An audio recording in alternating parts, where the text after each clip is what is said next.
El Q, esta unidad es como Joule sobre kilogramo. ¿Sí? Es este. O sea que acá no está multiplicando, sino está. Voy a ponerla acá más lejitos y la voy a poner es así dividiendo. Y acá les estoy diciendo este pedacito mentiras. Porque esto es esto. O sea, esto sobre esto es igual a esto. ¿Listo? ¿Qué implica eso? Que si yo cojo la masa y la multiplico por una unidad pequeñita, sí voy a obtener la unidad de energía total. Esto y esto es básicamente lo mismo. Estoy de acá pasando a dividir. ¿Y qué empieza a suceder? Esto es muy importante en termodinámica. ¿Por qué? Porque nosotros siempre vamos a trabajar con flujos de masa. O sea, la masa acá es muy importante. ¿Por qué? Porque la materia es energía y la podemos convertir en energía. ¿Qué es lo que sucede? Que nosotros podemos hacer la conversión, ¿no es cierto?, de una masa en energía. ¿Cómo? ¿Quemo?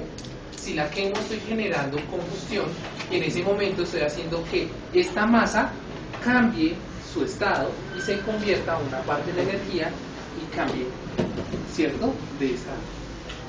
¿Qué es lo que sucede? Si ustedes han oído, existen como, bueno, varias físicas, pero generalmente existen pues la física eléctrica, ¿cierto?, la física mecánica y la física cuántica. La física mecánica y la cuántica tienen una relación, pero no he podido encontrar la relación de la física eléctrica con la física mecánica. Si encontraran esa relación, o sea, se podría hacer lo que ustedes quisieran. Por ejemplo, uno ve las películas, entonces imagínense, no sé, los X-Men. Uno dice, una niña atraviesa una pared. ¿Qué significa eso? O sea, el significado físico de eso, ¿qué es? Que ella puede convertir la materia en energía. ¿Cómo? Pues en el momento en que tiene su materia y se convierte en energía, podría traspasar cualquier elemento. Pero ella no está perdiendo energía. ¿Por qué? Porque la masa es energía. Entonces, si nosotros pudiéramos encontrar, por ejemplo, esa relación de cómo convertir la masa en energía, ¿cierto?, y poder revertir un proceso de esos, no habría colisiones. Yo voy en mi carro y este man me cerró y la estrella, no, porque simplemente el carro se convirtió en energía, pasó la energía y otra vez se volvió y dijo, pues tranquilo, no pasó nada. ¿Sí? Entonces se le metió acá uno al lado y no pasa nada. Entonces, esos son los casos en los cuales no existe una relación, ¿no es cierto?, en la física. Si nosotros pudiéramos encontrar esa relación, lo que les digo, podrían hacerse muchas cosas. Ustedes se pueden meter en un banco, se sacan la plata y se pasaron la pared y no pasó nada, ¿por qué? Convirtieron todo en energía. Y entonces pueden ser muchas cosas. Entonces, pasaría uno que lo tratan, con la plata también se convertiría en energía. sí, porque si usted está tocando alguna masa, pues esa masa ya se convierte en energía. Y eso sería una conversión de masa a energía, que es lo que todavía no podemos. Eso sale en las películas, entonces en las películas de chévere, uno, yo quisiera tener ese poder, pero no pasa.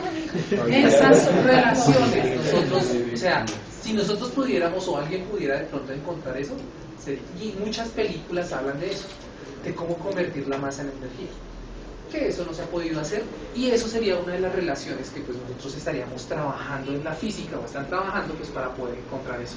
Entonces se evitarían muchas cosas o se generarían muchas otras, un caos, o podría ser la solución para muchas cosas. Entonces, depende desde el punto de vista que uno lo vea. Pero, bueno, y en la física de la relatividad, algo de eso se está hablando, pero no se ha podido probar, porque es teórico. No, que a la velocidad de la luz, entonces ahí sí la masa se puede convertir en energía. Pero entonces, cada vez que se va aumentando la velocidad, la masa va creciendo proporcional a esa velocidad. O sea que si usted va más rápido, la masa tiende como a ser también mucho más grande.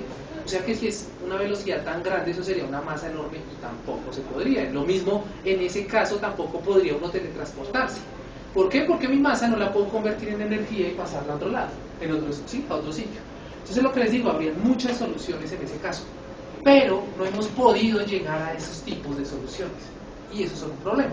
Entonces, ¿qué pasa? Esta energía interna, o sea, nosotros sabemos que los cuerpos en el momento en que se administra energía van a tender a vibrar, ¿cierto? Pero nosotros sabemos que va a pasar de un estado a otro, ¿cierto? Y bajo una serie de procesos, que es lo que vamos pues, a analizar en estos casos. Pero por eso, la masa es una de las unidades más importantes que nosotros vamos a tener en termodinámica. Porque si nosotros no tenemos en cuenta la masa, es como un proceso, por ejemplo, sucedió una vez, mira, me dio frío, sucedió una vez, no, esa sí es la dieta que otra vez nos cocinamos, en una empresa, y me dijeron, hay que calcular un tanque. Entonces, yo era el que diseñaba era un tanque de calentamiento. ¿Para qué? O sea, ustedes tienen una caldera, algo de frío. ¿Qué es una caldera? Un elemento por donde va a entrar agua líquida y sale vapor de agua. ¿Para qué es eso? Bueno, para un montón de procesos. ¿Qué sucedía?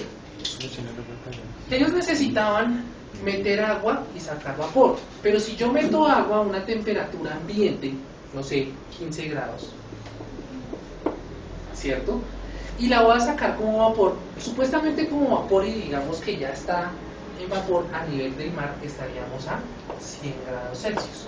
Y digo a nivel del mar, ¿por qué? Porque recuerden que dependiendo la presión es el peso de la columna de agua. Y si estamos cada vez más arriba, la presión cambia. Y si la presión cambia, esa va directamente proporcional con la temperatura. Y en este caso, si estamos hablando de vapor, o sea, de pasar de un estado a otro, ¿cierto? Esta temperatura al cambiar, pues la presión va directamente proporcional con la temperatura. Igual eso vamos a trabajarlo con las tablas de vapor y se van a dar cuenta de eso. Si yo voy de 15 a 100, tengo que suministrar mucha energía. Mucha energía. Pero, entonces dijeron, no, pues hagamos un tanque de calentamiento de agua. Entonces, tanto de fe que acá lo calientan con una resistencia. Realmente esto era un intercambiador y usaban el vapor que salía de acá, lo metían acá, lo hacían pasar por una serie de tubos y salía, ¿sí? Y acá este calor pues calentaba el agua que estaba acá adentro, ¿cierto? Ajá. Y después ese vapor se condensaba, llega a un solo sitio, al condensarse se vuelve otra vez líquido y lo volvían acá y era todo un sitio. Pero entonces, ¿qué pasaba? El agua que salía de acá caliente lo querían meter acá y decían, mandemos, quiero que esto me lo caliente a 80 grados Celsius, ¿sí? Entonces uno decía, pues claro, de 80 a 100 es o sea, no le tengo que meter tanta energía como de pasar de 15 a 100, ¿sí? O sea, imagínese que usted ya tiene el agua caliente allá en la estufa suya y la pone otra vez en el fogón y es mucho más rápido que hierva a que si usted la baja y la llena y la vuelve a colocar. O sea, es mucho más rápido, o sea que gasta menos energía si pasa de 80 a 100 que de 15 a 100. Entonces me dijeron, haga el cálculo de este tanquecito. Entonces yo les dije, bueno, listo, yo hago el cálculo. El tanque tenía 1200 litros. Eso era un tanque como de 1.5 metros y un diámetro de 1 metro, era un tanque grandecito. Entonces yo les dije, listo, yo les hago el cálculo, pero necesito saber cuáles son los flujos de masa. O sea, ¿qué tal que yo les haga este cálculo y de un solo tacazo les ocupen los 1200 litros? Entonces, cuando llegue acá el agua, otra vez me toca calentarla. Entonces yo necesito saber cuál va a ser el consumo de este tanque.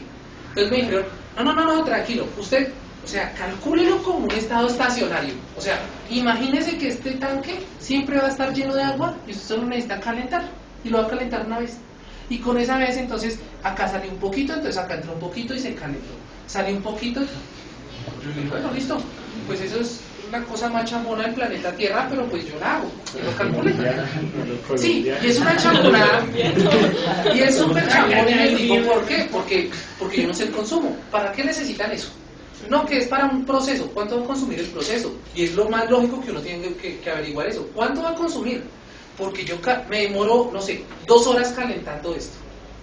Pero si se desocupó esto y vuelven a meterme agua fría, necesito otras 2 horas para volver a calentar todo lo de este tanque.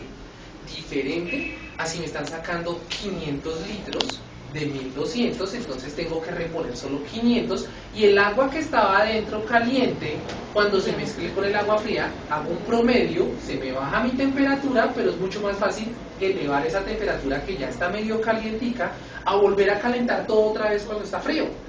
Entonces yo les decía, pues necesito eso. Entonces me dijeron, no, bueno, en estado estacionario. Entonces yo dije, bueno, listo, pues yo lo calculo. Entonces lo calculé. Entonces a los manes, pues en estado estacionario eso les daba mucha energía, este intercambiador de calor. Que decían, pues esto lo calienta en 2 horas y esto ya, en 2 horas ya queda caliente y toda el agua ya quedará ahí. Entonces, no, esto está sobrado. Y mandaron construir esto. Entonces el tanque pues sí estaba bien calculado y todo eso, y necesitaban pues esa capacidad, 1200 litros.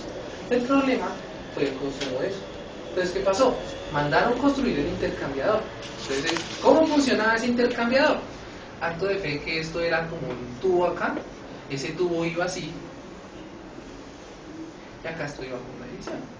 Entonces, entraba el vapor por este lado, llegaba hacia esto, y salía, y pues entrada de vapor, salía vapor, no, facilito. Entonces, eso es cómo se calcula con transferencia de calor, que eso lo van a ver el otro semestre. Cómo con el área superficial, la conductividad del material en el que estén trabajando, y qué tan turbulento va a ser el fluido de allá adentro, ¿sí? Pero pues supuestamente era en estado estacionario, o sea, ese líquido iba a estar ahí quietico. Entonces, pues el cálculo era fácil, se calculó. Entonces llegaron y cuando fueron, montaron y todo eso, o sea, iba a tener un consumo alto. No iba a ser, o sea, los 1200 de un solo tacazo, pero sí, por ejemplo, 200 cada minuto. Eso es altísimo. 200 litros por minuto. En un minuto se desocuparon 200 y uno dice, no, pues ahí tengo. Pero es que para volver a calentar en un minuto los 200 que se metieron es altísimo. Y digamos, en la primera sacada no lo siente tanto, pero ya en el segundo minuto ya son 400 y ya entró agua fría y ya me bajó la temperatura. Al otro minuto sacó otros 200 de agua que no está tan caliente, o sea que acá el proceso empieza a pedir más energía para poder alcanzar este vapor. Y entonces esta vaina empezó a consumir un poco más. ¿Por qué? Porque estaba consumiendo energía de acá y estaba consumiendo energía de acá. Entonces dijeron, ¿y qué fue la chambonada que hicieron? Entonces ahí sí me llamaron, venga para acá, ¿usted qué fue lo que hizo? Entonces yo les dije, no, yo lo primero que les pregunté es, ¿cuál era el consumo de esto? Y ustedes me dijeron que eso iba a estar en estado estacionario, y en estado estacionario es esto. ¿Qué tocó? Volver a calcular un intercambiador, volver a montar eso con más tubos, con más cosas, porque no va a ir un solo tubo, sino van a ser N tubos, y eso depende del área superficial. Entre mayor área superficial haya, pues mayor calienta toda el agua que está en el tanque, y pues mucho mejor. En ese caso, pues, ¿qué se gastó? Un montón de dinero.